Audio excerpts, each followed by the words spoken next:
துளி கூட கசப்பு இல்லாம பாவக்காய் புளிக்குழம்பு இந்த மாதிரி செஞ்சு பாருங்க. பிடிக்காதவங்க கூட கேட்டு வாங்கி சாப்பிடுவாங்க. பேன்ல 2 டேபிள் ஸ்பூன் ஆயில் சேர்த்துட்டு கட் பண்ணி வச்சிருக்கிற பாவக்காவை சேர்த்து நல்லா டீப் ஃப்ரை பண்ணி எடுத்துக்கோங்க. பாவக்காவோட நிறம் மாதிரி வர அளவுக்கு ஃப்ரை பண்ணி வெளியே எடுத்துட்டு அதே ஆயில்ல 1 டீஸ்பூன் கடுகு, 1/2 டீஸ்பூன் வெந்தயம், 10-12 பூண்டு, 1 கை அளவுக்கு சின்ன வெங்காயம் சேர்த்து நல்லா கண்ணாடி மாதிரி வதக்கிட்டு 2 தக்காளி பழத்தையும் சேர்த்து அதோட 1/2 டீஸ்பூன் கல்லுப்பு சேர்த்து தக்காளி சாஃப்ட் ஆனதுக்கு அப்புறம் 1/2 டீஸ்பூன் மஞ்சள் பொடி, மல்லிப்பொடி, மிளகாய் பொடி, சாம்பார் பொடி சேர்த்து நல்லா கலந்து விட்டுருங்க.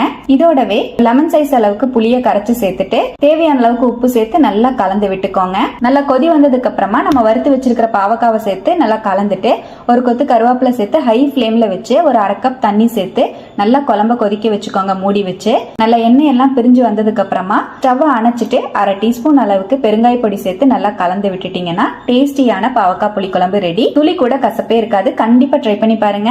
ட்ரை பண்ணிட்டு எப்படி வந்தது கமெண்ட்ல மறக்காம